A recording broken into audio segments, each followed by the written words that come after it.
Coming up, I'm going to talk about this Glenn Greenwald scandal, but I'm also going to consider whether the latest terrorist attack in Denver is an indication that Islam is somehow incompatible with Western democracy.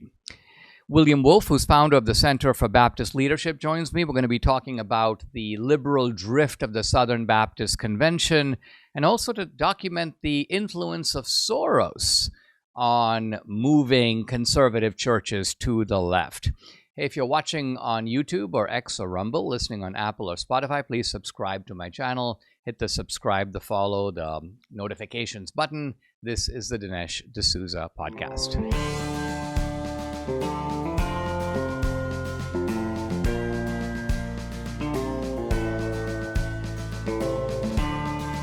America needs this voice.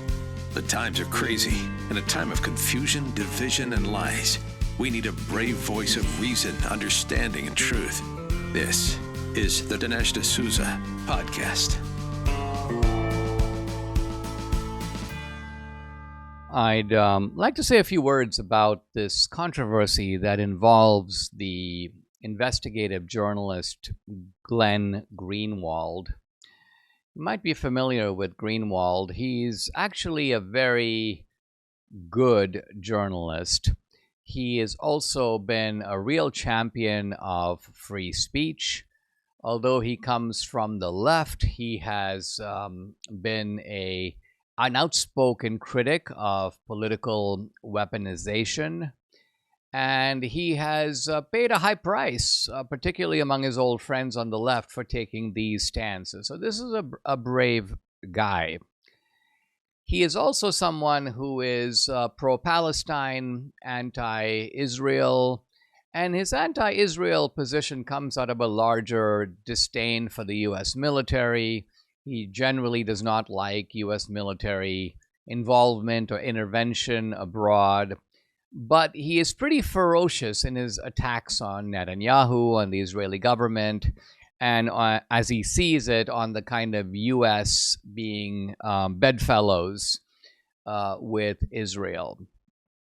Now, recently, it was exposed on social media that Glenn Greenwald, who is gay, that's not the part that was exposed, that was actually well-known, but this rather damaging video which shows Greenwald. I mean, it's a little bit distasteful to even go into it, but he's wearing like a schoolgirl's outfit. He's got his hands behind his back. He's crawling on the floor. He's wearing a kind of weird bib, which is a Palestinian flag, and he is like sucking on some man's toe. I mean, the whole thing is a little bit hard to watch. It's a little degrading. It's a little humiliating. And the controversy basically involves kind of Greenwald's stature as a credible and responsible journalist, given that you have, again, I think to say the fact that he's gay is putting it mildly, because this is the kind of thing that you get in the Folsom Street Pride March, where if you don't know, if you haven't seen that spectacle, you've got really men with jock straps, otherwise completely nude. You've got people, going essentially human dogs with saddles on them that go around on all fours. You've got people being publicly whipped in the middle of the street while other people are watching. And these are kind of sadomasochistic type of rituals. And there's a lot of just sheer degradation, vulgarity. And so all of this is, in a way, it's caused a lot of people to say, yuck. Now, the defenders of Greenwald basically say, hey, listen, people's private lives are private. Even if Greenwald posted this or filmed it, it has nothing to do with the work that he's been doing. And I do think that we need to make a distinction between somebody's profession. I mean, remember, this guy is not a gay rights activist. He's not pushing the gay agenda. He's not an LGBTQ guy. He's not a career trans advocate. None of that. And so I'm tempted to kind of look the other way, but it is kind of hard to look the other way, in part because this stuff is so out there, so outlandish, and so flagrant. And not only that, but it's become, in a way, even worse, because in defending himself, Glenn Greenwald initially put out a statement basically saying, it's this is something private, and this is something that should not be used against me. But then he somehow got drawn into a fight with some of the MAGA people, and then he started going after Trump, saying things like, well, Trump was accused of rape, and Trump was accused of sexual assault, and Trump has been married 3 times. So all of this kind of now, I think, increases like the bad taste in your mouth. Why? Because if you have a guy who has been caught, you could say with his pants down, except in this case, it wasn't so much that he was caught with his pants down. He apparently, in some ways, put out this video. Now, other people, maybe his critics, got a hold of it and they made it go viral, and that's why people are talking about it. But when you become the issue in this way, you can say, listen, this has nothing to do with my work. And some of you may find this repulsive, but I'm not asking you to do it or even to approve of it. I'm just asking you to read my other work, which stands or falls on its own merits. And I would be willing to go along with that to a point. But I say to a point because if you turn around and then say, well, my real defense is that Donald Trump is worse than I am, because look at his multiple marriages and look at the charges made against him, this then comes across as a kind of crude deflection. Essentially, what you're basically saying is, I mean, I might have done this, but look at that guy. He did something even worse. So he's pulling Trump into this for apparently no good reason. And I say this as someone who has not been reluctant on the podcast and elsewhere to talk about Trump, talk about the issue of character. The issue of character is discussed in my book, Vindicating Trump. So anyway, all of this is a way of saying that I'm a little bit sort of less protective of Glenn Greenwald. Now, there are others, Charlie Kirk and others, who have come to Greenwald's defense and basically said Greenwald is amazing.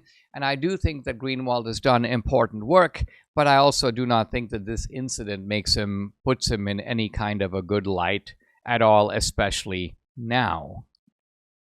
Now, let me turn to the attack in Colorado by this guy, Muhammad.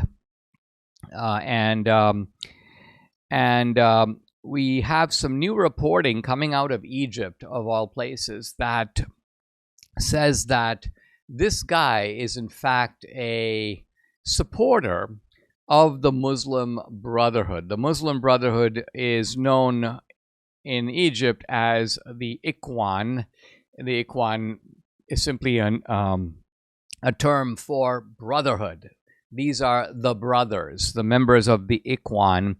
And apparently in Egypt, it has emerged that this guy has made a number of statements on his social media, presumably his social media in Egypt, in which he has hit the like button on a number of the Muslim Brotherhood or Ikhwan pages. And he has apparently repeatedly endorsed slogans coming out of Muslim Brotherhood activists saying, in effect, that Islam is the solution. The Muslim Brotherhood has taken the view that the problems of our society are due, by and large, to moving away from Islam. And so whatever the problem, there's only one solution. Islam. Islam is the solution. So that is, in fact, one of the kind of chief slogans of the Brotherhood. Now, one could be a Muslim and believe that Islam is the solution in the same way that Hindus might believe Hinduism is the solution, or Christians believe Jesus is the solution.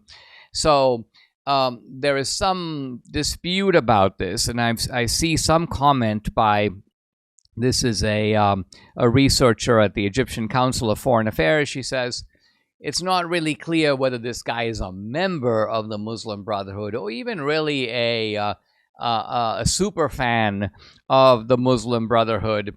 But what's interesting to me about this Egyptian kind of discussion and comment, and I'm here quoting from a editorial in an Egyptian paper called Al Gumuriya, it says that the West should, quote, re-examine its hospitality to extremists. So interestingly, these guys are basically saying what people like Laura Loomer are saying.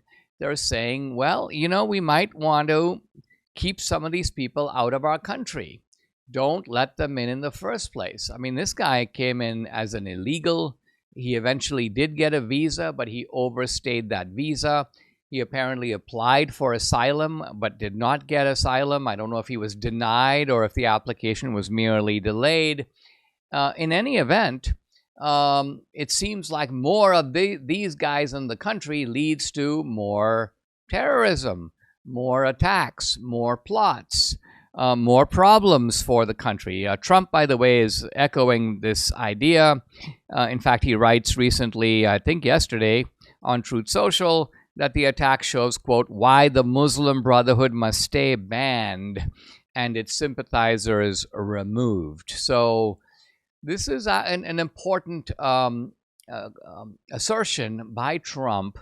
And it's one, if you remember, I have had people on the podcast talking about the fact that the Trump kind of vetting system has allowed people who are sympathetic not just to Islam, but sympathetic to radical Islam, people with connections to groups like CARE, people with connections to other groups that are maybe even more closer in the terrorist orbit than CARE, and yet these are guys being appointed to the Committee on Religious Freedom and the Committee on this and the Committee on that. And Trump is basically saying, let's clean this out a little bit. Now, Charlie Kirk made the observation on social media that Islam is incompatible with Western civilization and presumably with America, with the American Constitution. And that's something I want to talk about briefly now, because I think we can all agree that radical Islam is in fact incompatible with, well, it's incompatible with Christianity. All Islam is incompatible with Christianity in the end. It's incompatible with Western civilization. It's incompatible with our Constitution. But is Islam in general incompatible?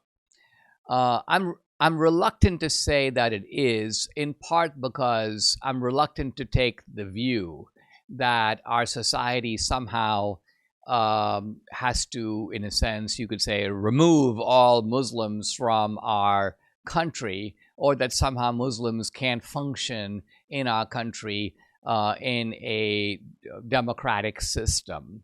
Let's remember there are other countries which are democracies. The best example is, in fact, the largest Muslim country in the world, which, by the way, is not Saudi Arabia, and it's not Pakistan, and it's not even Turkey. It is Indonesia, and it is a democracy, and people vote, and they have reasonable freedom of discussion and freedom of the press, and this is a Muslim-run society. If you look at even some of the Muslim societies in the Middle East, places like the United Arab Emirates or some of the other Gulf kingdoms, and places like Abu Dhabi and places like Dubai, but even places like Saudi Arabia, we have this view, some of us, and Debbie and I actually, we kind of sometimes butt heads on this. It's not that our opinions are radically opposed, but they're a little dissimilar, because Debbie thinks that the problem of radical Islam arises directly out of Islam itself, and therefore Islam is culpable. And I say things like this. I say, look, even though you think, Debbie, that the Muslims all want to have a caliphate and they all want to have Sharia law, why don't they do those things in the countries where they are in a position to do them? Like, why doesn't Saudi Arabia have a caliphate? How is it the case? A good friend of mine from Dartmouth is a lawyer. He has spent like the last 25 years as an attorney living in Saudi Arabia. He works for an American firm over there. I think they pay him very well, in partly as a price for living there, but nevertheless, the point being that this guy is a Christian. They're not making him pay a special tax or submit somehow to Muslim authority. He lives a pretty normal and free life in Saudi Arabia, and there are plenty of people from all over the world who live in places like Bahrain and Jordan, Amman, Dubai. And so these are not people under the thumb of any kind of radical Islam. Even Saudi Arabia, which was the most kind of, you may say, religiously extreme. Remember, this was a Bedouin society that came out of the desert. And yet what's been happening over recent years is that they have one by one been sort of liberalizing, right? Now, women can now drive, and you don't have to wear the full-length abaya anymore, and foreigners are not held subject to any of the dress requirements that were previously imposed on them. And I'd go even further than that. By and large, if you take, let's look at the kind of MAGA agenda. You find to your surprise that the MAGA agenda is more kind of fully implemented in some of these Muslim societies than it is in our own. By and large, if you look at some of these Muslim societies, first of all, they police their borders. Number two, they are extremely tough on crime. You don't have the kind of rampant criminality that has been encouraged by the Democrats but persists in our society. They are not only not woke, they are ferociously anti-woke. There's certainly no LGBTQ type of nonsense or propaganda that is permitted or tolerated. They are, by and large, very much upholders of tradition and the family. They believe in free enterprise. They will often have very low rates of taxation. They will have very low rates on capital gains. They try to draw in as much as they can of foreign investment. So just look at the ensemble of policies that are followed in these countries. And by the way, Trump himself commented on that in his recent trip to Saudi Arabia, where he made the point that, look, a lot of these neoliberal and globalist organizations think that they are responsible for development around the world, and development particularly in the great cities of the Middle East. And he goes, no, they didn't do it. Most of them just pocketed the money themselves. They're in it for themselves. They don't really do any good, really any place they go. You did these things. This skyline of Amman, you built that. Skyline of Riyadh, you built that. The policies that led to all this investment, to the fact that Saudi Arabia is now, for example, oddly enough, one of the leading forces in modern artificial intelligence. Again, you did that. So this is a way of giving a certain amount of credit, I think, where credit is due. But it all calls into question this idea that somehow just because a country is Islamic, or just because you have Muslims all over the place, that somehow automatically you're going to get an unstable society, or you're going to get something that is sort of undigestible within Western civilization. Now, that is, that being said, there is also a lot on the other side. The stuff that I've talked about on the podcast, and others, my guests, have as well. Jihadi networks to worry about. The fact that sometimes even traditional Muslims who are not all that political in rich societies will end up giving money that goes, to radical madrasas in Pakistan. They're shaken down by the mullahs toward that end, and so on. So all of these things are in my mind as I think about figures like this guy whom I mentioned yesterday, the fellow who's running for mayor of New York, and actually giving Eric Adams a bit of a run for his money, because that guy, I don't think the problem is just that he's a Muslim. I think the problem is that he's sort of like a Muslim Obama, by which I mean that he's a Muslim who tries to come across as a modern sort of entrepreneurial guy, but in fact, this is a guy who does have roots or connections to a more dubious strain in Islam, which is to say in radical Islam.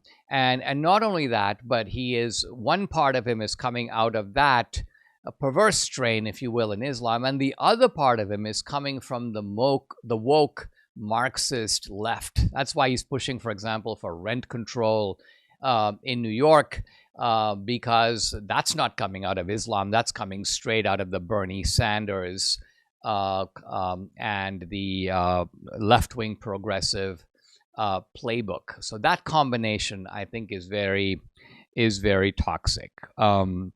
Is Islam compatible with democracy? I suspect it is, because we have Muslim democracies. Is Islam compatible with Western civilization? I think it's possible within Western civilization to have Muslims in our society, but these should be Muslims who, by and large, accept our laws, accept our constitution, accept our way of life, and really want to be a part of it. The Trump administration has their sleeves rolled up as they streamline some pretty big and monumental moves right now, but it's difficult for them to take your personal finances into account when they're trying to fix the country. Well, you have to do that. And there are ways to do it. In fact, notice that tens of thousands of Americans are buying gold from Birch Gold. And here are some facts. In the past 12 months, the value of gold has increased by 30%. Central banks are buying gold in large quantities. So ask yourself, why are they doing that? The Rio reset on the horizon. BRICS nations are looking to unseat the US dollar as the global reserve.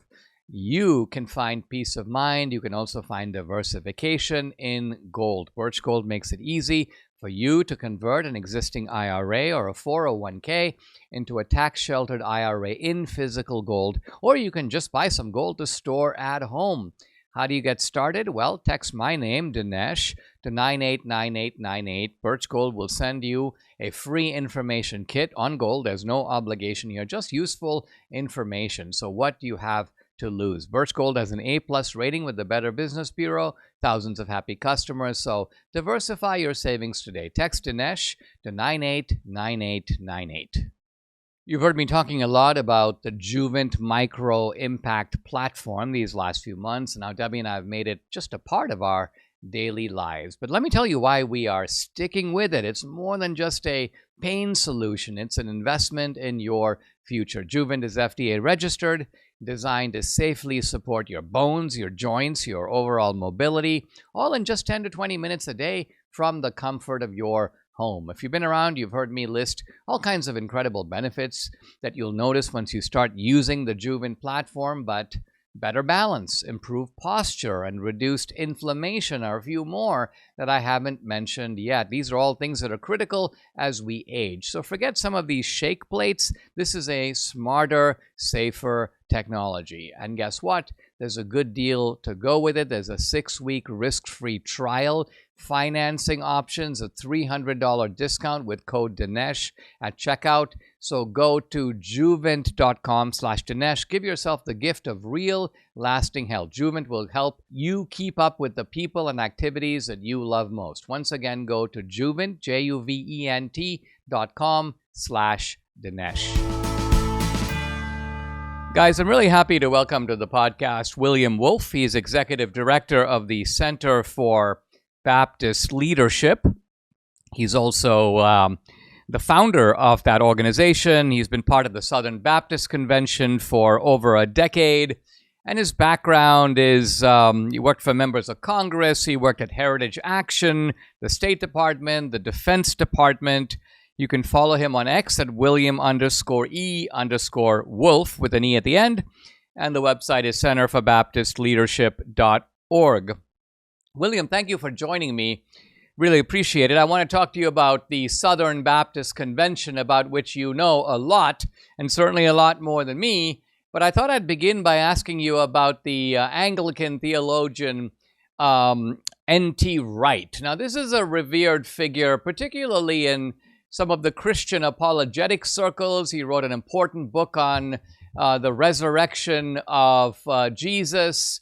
And yet recently he's made a couple of controversial statements that, to be honest, kind of surprised me. One of them was in a discussion on a podcast about abortion. He goes, well, this would not be ideal, but if you do have rape or incest or the health of the mother is gravely endangered, this might actually be a reasonable or a viable option. And that by itself startled me. And then literally a day later, in fact, I think this morning, I see that he made a comment to the effect that, well, it's kind of a good idea to believe in the bodily resurrection of Jesus, but he goes, I've got some theologian friends who don't, and I'm very reluctant to say, like, they're not a Christian. So the implication here appears to be that it is somehow optional for Christians to believe in the bodily resurrection. Any thoughts about N.T. Wright? I think I'm raising it because it's part of course, the wider phenomenon we're about to discuss. Have you seen these reactions, and what were your thoughts about them? Yes, I did see his comments on abortion, and they're deeply troubling. And I did catch wind this morning of his comments on the resurrection and whether or not you can deny the bodily resurrection of Christ and still be considered a Christian. That was also deeply troubling. What we have here, Dinesh, is a compromise on two major issues of Christianity, one on ethics and one on essentially what we could call proper doctrine proper, the resurrection of Christ. Paul in 1 Corinthians 15 dedicated a whole chapter of that epistle encouraging first century believers to hold fast to belief in the bodily resurrection, not only of themselves, but of Christ as well. And so what we're seeing here, something actually we've seen happen in quite a few other cases of late, which is otherwise orthodox and arguably conservative theologians, as they're getting older, they're not finishing the race well. That's why the Bible encourages us so strongly to finish well. And I mean, to be clear, it's not that N.T. Wright is saying that he does not believe in the bodily resurrection, but I think it's almost like an issue of collegiality, that where these guys kind of go weak is they feel like, well, my friend thinks this, and he's been a theologian when we've been kind of in the same department or maybe in the same circles for so many years, and therefore it is out of the spirit of generosity that I'm kind of going to give him a pass on this one. But I mean, it's almost like that is the insidious, quote, decency that is causing people to abandon. I mean, again, with the resurrection, we're not talking about a peripheral issue of doctrine. We're talking about something absolutely central, aren't we? Yeah, that's absolutely right. And this is what we have to hold fast to as Christians, is that we do not develop our ethics nor our doctrine off of people's experiences in the case of the abortion, or off of people's opinions or our friendships in the case of these theologians he's talking about. We hold fast to the inspired and inerrant word of God because of what it says, and we don't change it because of feelings or friendships. William, let's talk about the Southern Baptist Convention and about the Baptist Church more generally. It's been sort of one of the stalwart conservative churches, and I mean conservative here, not so much in the political as in the theological sense. And yet there appears in recent years to have been quite a bit of drift. We see this in, Christianity Today, I suppose, is not specifically Baptist. It's an evangelical magazine. But again, Christianity Today was sort of one of the stalwart kind of orthodox magazines. It was, I believe, Billy Graham had something to do with the founding of it, if not the founder himself. And then you've got all these sort of politically ambiguous figures like David French, who come out of the church, but also appear to be pivoting in new directions. Now, do you think that a lot of this is specifically the result of Trump, maybe some of Trump's own checkered background, or do you think that this is something that's been brewing for a long time? Well, I do believe that there has been a growing tendency to shift towards both political and theological liberalism within the Southern Baptist Convention. And we've had leaders who have intentionally taken us in that direction. Sometimes we call it a liberal drift, but that wouldn't be quite accurate, because I think we've actually been steered intentionally towards more liberal directions. And you're really right to point out the connection between the SBC and Christianity Today, because one of the most major actors leading us leftward in the SBC for the last decade was a man named Russell Moore. And when he left the Southern Baptist Convention, where did he land? He landed as the editor-in-chief of Christianity Today. And so you see this overlapping network of individuals who are adopting a more progressive approach to Christianity. And instead of leaving these conservative institutions where they're no longer in complete alignment, they're doing what leftists do, which is subvert the conservative Christian institutions they are a part of. And what would you say is their kind of tactic for doing that? Is it the age-old God is a God of love, and therefore issues of doctrine need to be subordinated to this kind of overarching tolerance and compassion? Is it simply the fact that they are trying to say churches should be less involved in politics, and therefore, if you give that kind of counsel to a conservative church, you're de facto, of course, advancing the political agenda of the left? So, what are some of the preferred schemes that have worked pretty well worked in the bad sense, of course, in yanking the Southern Baptist Convention in this unwelcome direction?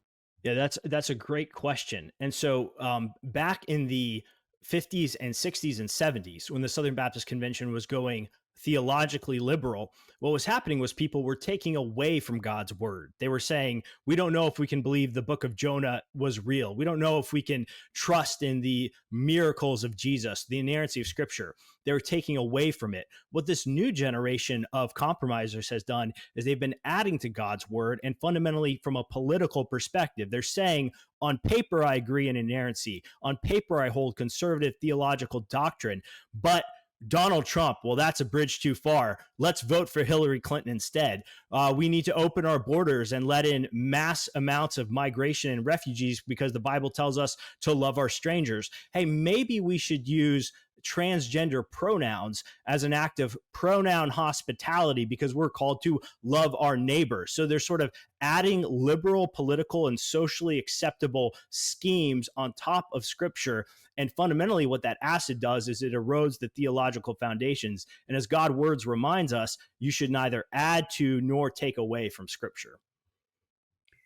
One of the things I notice in the political sphere is that when you have these guys who are reliably on the right, think of people like Bill Kristol, for example, at the Weekly Standard and others, when they started to defect away, and it could be that it started off that Trump was way too much for them to swallow. They wanted somebody far more like Reagan or somebody maybe temperamentally of a different mold. But I noticed that pretty soon they end up not only with new allies, they start appearing regularly on MSNBC, on CNN, but you suddenly realize that like liberal billionaires are pumping money into their nonprofit organizations and their meeting groups and paying them to concoct ads for the Democratic Party. In other words, there is a rather lucrative infrastructure that is set up to encourage this kind of defection and patronize it. Now, my question is something similar happening in and around the Southern Baptist Convention, and might that familiar name of George Soros have something to do with it? That is exactly right. George Soros and other progressive billionaires, including Pierre Omidyar, who funded the Democracy Fund, and the Fetzer Institute as well, which is essentially a New Age cult. Together, they all targeted the Southern Baptist Convention with programs and funding to try to move this conservative Christian voting bloc to the left on issues like immigration, climate change, LGBTQ issues. And they couched a lot of it under general promoting good democracy. Well, we're going to be good democracy citizens by embracing this leftist agenda. And we have seen documentation, and Megan Basham does an excellent job of this in her book, Shepherds for Sale, showing that George Soros's Open Societies Fund started the National Immigration Forum, which started the Evangelical Immigration Table, which our Southern Baptist ethics arm, the Ethics and Religious Liberty Commission, formerly run by Russell Moore, now run by his disciple Brent Leatherwood, works hand in glove with, lockstep with, to advance an open borders amnesty agenda on Southern Baptists. So yes, the money, always follow the money. And do you think, William, that in the case, for example, just of the example you just gave, it seems to me what you're saying is it's not a case where the people who are doing this are blind or naive, or they have no clue what's going on and they are like, wow, we need to develop a position on climate change. It is rather that they are activists on the left already, and what they are trying to do is move the kind of the larger elephant, which is the SBC, in that direction. Would that be correct? Yeah, that's correct. The elite class, and I know you see this everywhere else, the elite class in conservatism in the GOP is more liberal than the base. They often work at odds against the base. And that's happened in the church too. So we've had Christian leaders who have been taken in by more progressive social justice leaning commitments. And instead of, again, moving on to find a home in a more liberal denomination, they have partnered with progressive organizations to try to change the opinions of the conservative base that they represent. And are these guys making any headway with, you would say, conservative pastors? In other words, is it the case that you have conservative pastors who are either now more liberal in their theological and political views, or maybe even just out of a certain kind of intimidation, they pull back from discussing those issues? And so, for example, I give sermons all year, but I never mention hell, or I don't talk about the kind of doctrines that are now somehow seen as controversial or divisive, or I just don't bring up political issues at all, even though they're really rather relevant to the lives of the people who are in the pew. Yeah, well, so George Soros documents show Open Society board members boasting that they did manage to influence Southern Baptists to be more progressive on immigration. And they did have success moving pastors in particular. In fact, this has been a target and a tactic of Marxists for decades, in their long march through the institutions, to move pastors to support their Marxist causes, whether economic or cultural Marxism. But I will point out, over the last decade, even as they have had success with progressive pastors, moving them to the left, I'm seeing sort of a reaction. I'm seeing some pastors wake up and say, you know what? Either Christ is Lord of everything, or he is Lord of nothing. And if he is Lord of everything, that includes politics. And we're going to speak to politics from our pulpits, even if Christianity Today doesn't want me to. Wouldn't you also say, William, I sense, and this is not even so much in particularly the Baptist church, but somewhat more generally, that young people, and particularly young men, are kind of feel the chill wind of I would call it theological and political namby-pambyism that has been kind of foisted on them, the effeminization of the church, the effeminization of our culture. And they've taken that as a kind of affront, a political affront, but maybe even in some senses a moral affront. And we're seeing an increasing conservatism, both political and theological, from young men in particular. And if that's true, it would probably bode quite well for the future. Well, I believe that is true. I mean, if you've been a young man in America over the last decade, and I would say particularly a young white man, you have had to deal with just ridiculous amounts of wokeness, DEI, CRT initiatives through your HR programs in the corporate workforce. Why would you want to then come to church and essentially get a slightly Christianized, baptized version of woke HR political correctness coming from the pulpit? That's going to cause a reaction. And I think we've seen that. So what young men are yearning for, young people in particular are yearning for, is the unadulterated truth of God's word, grounded in the historic Christian tradition that doesn't tell them that they have to sacrifice their country or give up power just because of the skin color that they were born with. And so the churches that are, I think, standing on God's word will grow, particularly with the young members. And these liberal churches, I think, will ultimately sort of have their last gasp of growth with maybe millennials and Gen Xers who are still buying into this social justice paradigm. I mean, it's so crazy because it doesn't seem like we are here for the first time. We've seen massive erosion of the numbers of the Presbyterians, the Methodists, the Anglicans. As these churches drifted to the left, the mainline churches lost members. They grew smaller and smaller. By contrast, the evangelical and perhaps even the fundamentalist churches were growing, were booming. And so it's almost like that lesson has somehow not sunk in, that if you want a reason to be a Christian, you're going to want the real thing, and not some kind of, female bishop in a kind of LGBTQ costume. Well, the definition of insanity is doing the same thing over and over again and expecting different results. We have seen the hard proof that churches that abandon the historic Orthodox Christian faith in favor of some baptized form of secular progressivism and social justice activism shrivel up and die. And it's no surprise, because they've abandoned the life source that keeps a church going, the gospel of Jesus Christ, and not just the spiritual gospel of Christ, but the real world implications of what it means to obey everything that Jesus has commanded us, including things like thou shalt not murder, i.e., don't support abortions, or marriage is between a man and a woman, therefore we're not going to support so-called same-sex marriage or transgenderism. It all goes together. And so the path to growth, if that's what you're looking for, and we do want to see the gospel expand, is the same as it's been for 2,000 years. Hold fast to the faith once for all, delivered to the saints. Good stuff, William. Thank you for joining me, guys. I've been talking to William Wolfe, Executive Director, founder as well of the Center for Baptist Leadership, the website centerforbaptistleadership.org. Follow him on X at William_E_Wolfe. William, thank you very much for joining me. Thank you for having me on. As you know, our friend Mike Lindell has a passion to help everyone get the best sleep of your life. He didn't stop by just creating the best pillow. He also created the best bed sheets ever. These look and feel great.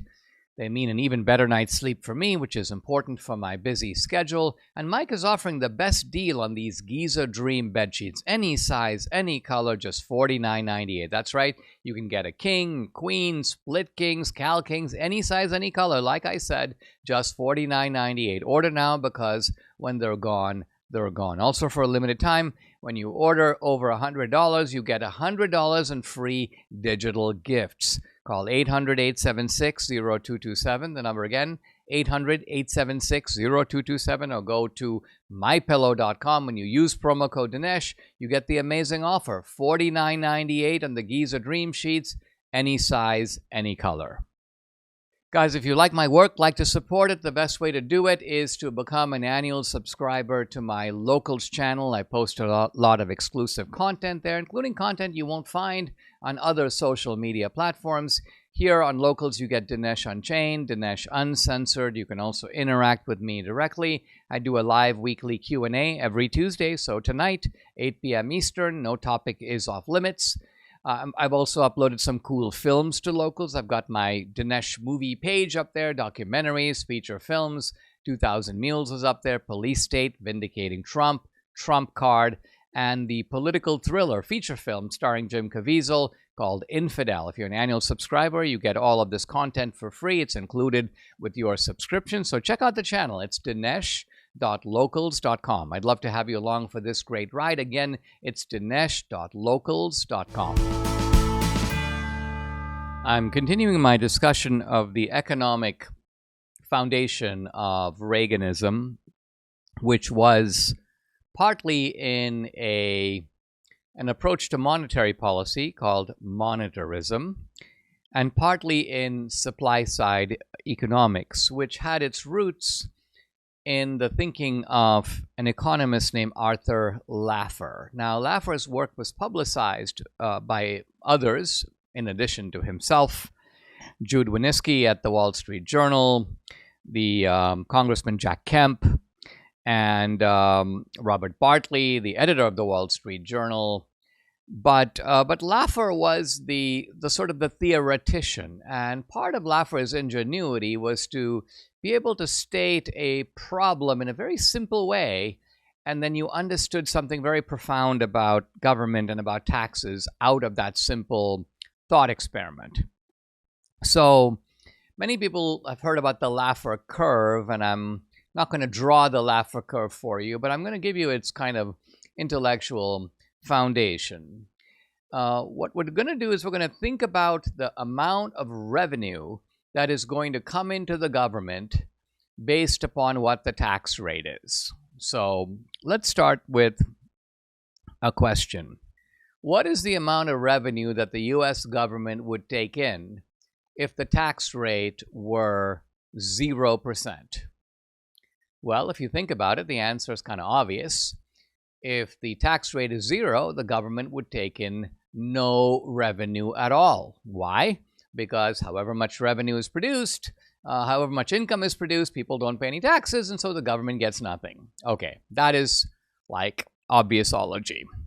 But now we consider a second example that is not quite so obvious.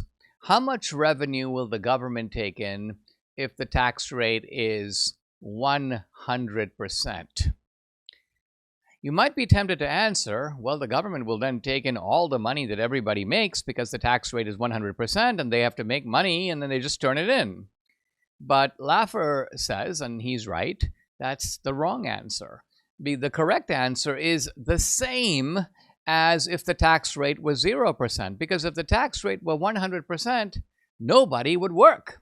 Nobody would produce anything. Why? Because you don't get to keep any of it. You work hard, you make it, and then you turn it over to the government. And so under a tax rate of 100%, the amount of revenues, tax revenues taken in by the government would be 0, would be exactly the same as if the tax rate were 0%. Now, what is the significance of this example? Well, by and large, what it shows is that it is true that as you tax people more and more, the amount of revenue the government takes in tends to go up, right? If the tax rate is 10%, you're going to take in more revenue than if it's 5, and if it's 15%, you're going to take in more than if it's 10. But Laffer's point is that at some point, that curve, if you will, turns the other way. Why? Because you have imposed so much taxation on the marginal dollar. The marginal dollar is the last dollar earned, that the guy who's doing the work goes, well, it's not even in my interest to earn that dollar because you're taking so much of it that the effort to earn it is not worth the minimal amount that I get to keep. And so we learn from Laffer here that even if you are looking at things solely from the point of view of tax revenues, you don't even care about the entrepreneur, you don't care about his welfare, you just care about how much revenue is the government taking in. Even by that measure, says Laffer, you want to have a tax rate that is not so confiscatory that it discourages people from producing so much that you actually end up getting less revenues. And so, by and large, the insight of the supply siders was, let's keep the tax rate reasonable. Now, the tax rate at the time that Reagan came into office, this is a little bit hard to believe. And in fact, it is a very good proof that Reaganism was truly a revolution. Not an evolution, but a revolution. The top marginal tax rate when Reagan came in was 70%. 70%. Now, that rate is so outrageous that today we wouldn't even dream of paying that kind of a rate. No Democrat that I know of, not AOC, not Maxine Waters, has come out in favor of a rate that high. By and large, Democrats are talking about taking the 38 or 39% rate, increasing it maybe to 40, 41%, but they're not going to go back up to 70. Why? Because it's too much. So Reagan was able to bring down, he didn't bring it all down in one shot, but in two shots.